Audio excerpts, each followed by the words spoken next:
اور معلوم کر لیں، تاریخ جان لیں کہ میرا امام کب پیدا ہوا تھا اور کس شان و شوکت کے ساتھ پیدا ہوا تھا، کس طرح سے امام عالی مقام کا ورود مسعود اس دنیا میں ہوا اور وطن فاطمۃ الزہرا سے مدینہ طیبہ کی سرزمین پر حضرت امام حسین علیہ الصلوۃ والتسلیم کی جلوہ گری ہوتی ہے۔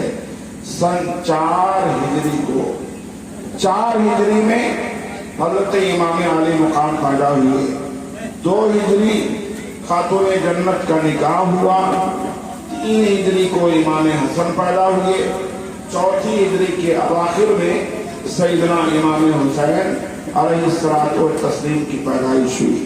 حضرت خاتون جنت جو آپ کی والدہ ہیں، سرکار کے اعلان نبوت کے 5 سال پہلے مکہ مکرمہ میں پیدا ہوئی تھی، اور ایک تاریخ یہ بھی ہے کہ اعلان نبوت کے 1 سال بعد خاتون جنت پیدا ہوئی ہیں، مگر دونوں روایتیں ہیں اعلان نبوت کے 5 سال پہلے، یعنی سرکار کی زندگی جب سرکار کی عمر 35 سال تھی، اور ایک روایت کے مطابق سرکار کی عمر جب 41 سال کی ہو گئی، یعنی اعلان نبوت کے 1 سال کے بعد، تب خاتون جنت سیدہ فاطمۃ الزہرا رضی اللہ تعالی عنہا کی پیدائش وطن ام المومنین خدیجہ الکبریٰ سے ہوئی۔ آپ حضرت خدیجہ الکبریٰ کی چھوٹی پیاری ننھی بیٹی ہیں، اللہ کے نبی صلی اللہ علیہ وسلم کی بے پناہ چہتی ہیں۔ آپ کا نکاح مدینہ منورہ میں مولائے کائنات سے ہوا، سن 2 ہجری کو ہوا، اور امام حسین علیہ السلام کا نام حضرت ہارون علیہ السلام کے بچوں کے نام پر اللہ کے نبی صلی اللہ تعالی علیہ وسلم نے حسن و حسین رکھا۔ یہ سریانی زبان میں حضرت ہارون علیہ السلام کے بچوں کا نام شبیر پہلے بچے کا اور شبر تھا، اسی بنیاد پر حسن و حسین، امام حسن اور امام حسین اسی مناسبت سے نام رکھے گئے، اسی لیے آپ دونوں بھائیوں کو شبیر و شبر بھی کہا جاتا ہے۔ حضرات گرامی، جب تک ان کا نام حسن و حسین نہیں تھا، اس وقت تک سن 4 ہجری تک روئے زمین پر حسن و حسین کسی بچے کا نام نہیں تھا۔ یہی ہیں جن کے ناموں کو بھی اللہ نے اپنے قرب میں محفوظ رکھا تھا، چھپائے رکھا تھا۔ عظمت اس حوالے سے بھی سمجھ میں آتی ہے کہ میری فاطمہ جو میری بندی ہے، میرے محبوب کی بیٹی ہے، اس کی عظمت کا یہ عالم ہے کہ ان کے بچوں کے جیسا نام ان سے پہلے میں رکھنا پسند بھی نہیں کرتا، اور جب یہ دونوں شہزادے پیدا ہوئے تو آپ کا نام حسن و حسین رکھا گیا، اور 7ویں دن اللہ کے نبی نے آپ کا عقیقہ کیا اور آپ کا نام رکھا۔ تو پتہ چلا کہ بچہ پیدا ہونے کے 7ویں دن نام رکھنا اور عقیقہ کرنا سنت ہے۔ حسین اعظم علیہ السلام کا اسی طرح سے اللہ کے رسول نے نام اور عقیقہ رکھا تھا اور عقیقہ کیا تھا۔ زندگی میں کسی وقت آپ عقیقہ کر سکتے ہیں، مگر سنت طریقہ یہی ہے کہ چھٹی ہو جائے تو اس کے بعد 7ویں دن آپ اپنے بیٹے یا پیدا ہونے والی مولود بچی کا نام رکھیے اور اس کے نام سے عقیقہ کیجیے۔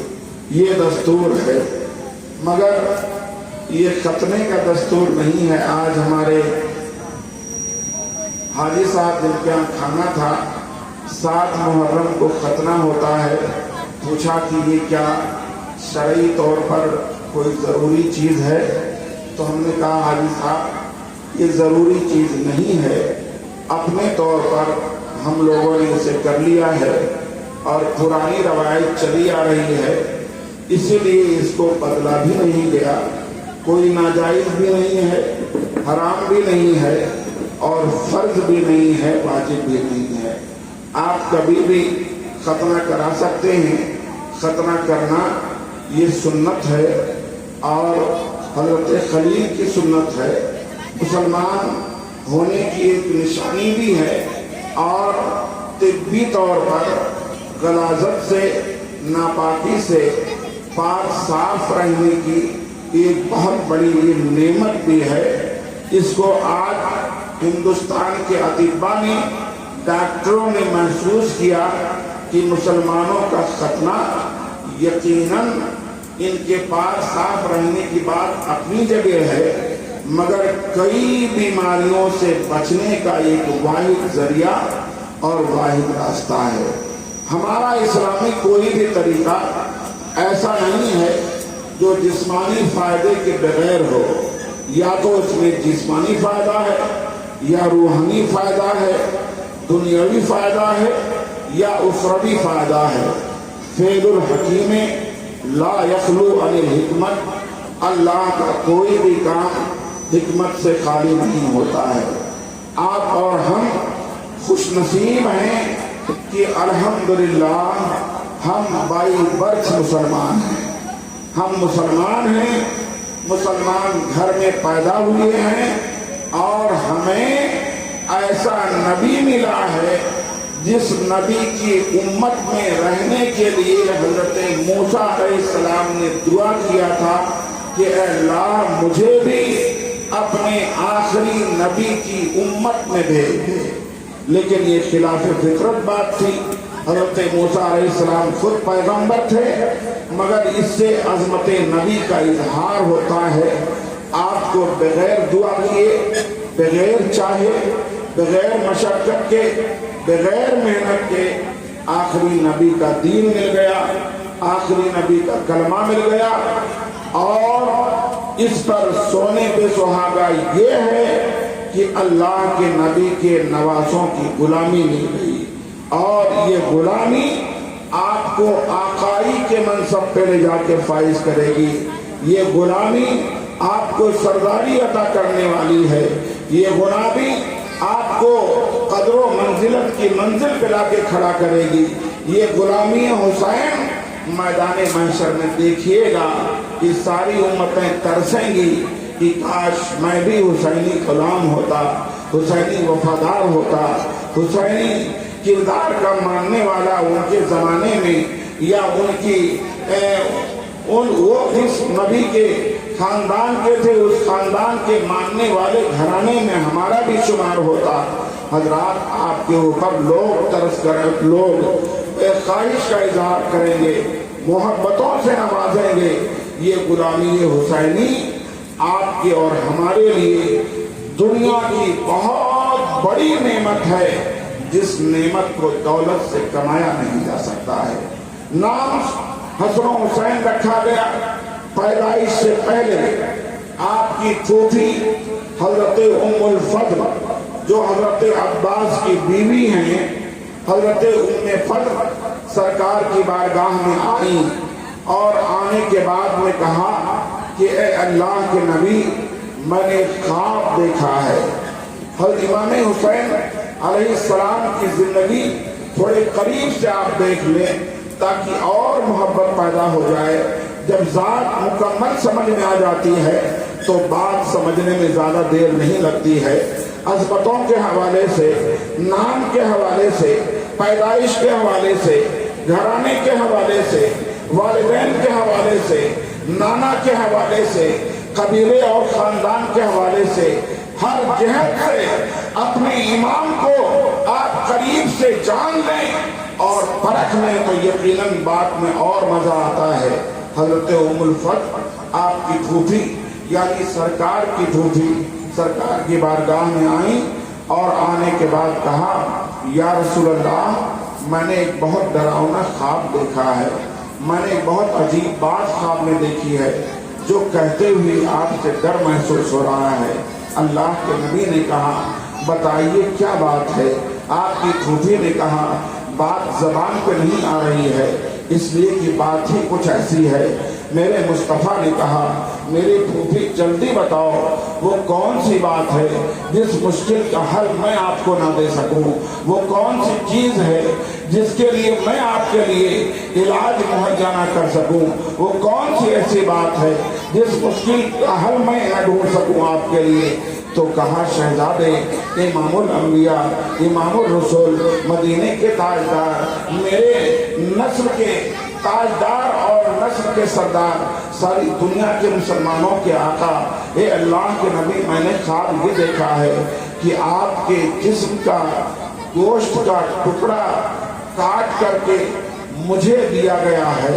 ये देख करके मैं ख्वाब में उड़ गई, बेदार हुई, जब से नींद नहीं आई, रात भर करवटें बदलती रही और सुबह हुई, आपकी बारगाह में हाजिर हो गई कि इस ख्वाब की ताबीर क्या हो सकती है। मेरे मुस्तफ़ा अपने लम्हाए रिसालत को तबस्सुम देते हैं, जुम्बिश देते हैं और रसूलुल्लाह सल्लल्लाहु ताला अलैहि वसल्लम मुस्कुरा पड़ते हैं और कहा, फूफी घबराओ नहीं, ये कोई खराब इशारा नहीं है, ये बहुत अच्छा इशारा है। मेरी बेटी अभी हमल से हैं, फातिमा ज़हरा को एक बेटा पैदा होगा, उस बेटा पैदा होने की खुशखबरी आपको ख्वाब में इसलिए सुनाई गई है कि जब फातिमा का ये बच्चा पैदा होगा तो सबसे पहले आपकी गोद में दिया जाएगा, आप उस बच्चे को लेंगी। हजरत उम्मुल फज़ल खुश हो गई और कहा, ये तो बहुत अच्छी बात है, ख्वाब की ताबीर बहुत अच्छी है। मेरे आका सल्लल्लाहु ताला अलैहि वसल्लम की शहजादी के घर जब हजरत इमाम हुसैन की तवक्का की पैदाइश होती है, पैदाइश होने के बाद इत्तेफाक से नबी का मौजिज़ा भी ज़ाहिर हुआ, बात सच्ची हुई।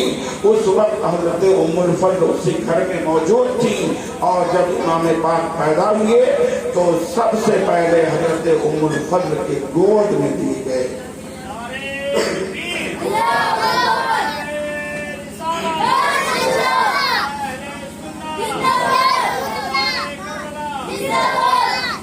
पैदाइश हो गई, इमाम हुसैन दुनिया में जलवागर हो गए। सन 4 हिजरी थी, सरकार को मदीना में मक्का से आए 4 साल हुए थे। इसका मतलब ये है कि जब सरकार का विसाले ज़ाहिरी हुआ था तो हज़रत इमाम हुसैन 6 साल के थे। 6 साल आपकी उम्र मुबारक थी, 7वां साल लग चुका था और हज़रत इमाम हसन 7 साल के थे। अल्लाह के नबी अपने इन दोनों नवासों को बहुत मानते थे। उनमें से हजरत इमाम हुसैन अलैहिस्सलाम को बेइंतहा प्यार करते थे। एक बार मस्जिद नबवी में आए और आने के बाद अल्लाह के नबी ने घर में आवाज दी कि छोटा शहजादा कहाँ है, तो कहा गया कि घर में है। बुलाया गया, अल्लाह के नबी के सहाबा सामने मौजूद हैं, मस्जिद नबवी है, सरकार का हरम है, मदीना मुनव्वरा है, जो यसरफ था दारुश्शिफा है, अल्लाह के रसूल के नाना का गांव है। रसूल करीम सल्लल्लाहु ताला अलैहि वसल्लम क्या मुस्तकिल ये मस्कन बन चुका था मदीना मुनव्वरा। 4 साल हुए इमाम हुसैन को पैदाइश के बाद, जब नन्हे पैरों से चलने लगे तो रसूलुल्लाह सल्लल्लाहु ताला अलैहि वसल्लम ने मस्जिद नबवी में बेचैनी बेकरारी के आलम में सहाबा की मौजूदगी में घर में आवाज लगाई। हुजरे आयशा के बगल ही में रियाजुल जन्नह में बैठा जाता